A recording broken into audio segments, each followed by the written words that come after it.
to si Ren. Sobrang overthinker niya and I don't know parang palagi kong pinapaalala sa kanya kung gaano siya kagaling, kung gaano siya kaganda. Kasi kulang yung believe niya sa sarili niya. So, yun yung na-discover ko sa kanya. And sana, one day, ma-overcome niya to. And ma-appreciate niya yung kung ano talaga siya. Because, yun ba?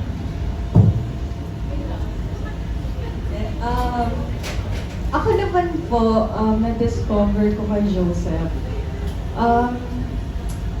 Na pwede pala yun na yung first time mong makasama na tao sa isang special project na hindi mo kailangan mahirapan, mag-effort para lang magkaroon ka ng connection. Kasi minsan mahirap po yun.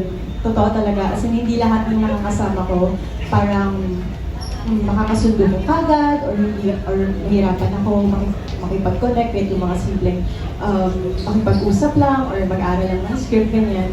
Sobrang na-feel ko sa kanya na hindi niya pina-feel sa akin na parang nobody lang ako, gano'n. Kasi wini-worry ko po talaga yun nung una, parang, baka hindi niya tanggap itong project na to kasi di naman niya ako kilala. Tapos, nung nag-start kami, hindi niya po talaga pinaramdam yun sa akin. Lagi pa niya akong nire-remind na dapat hindi ako gano'n mag-isip.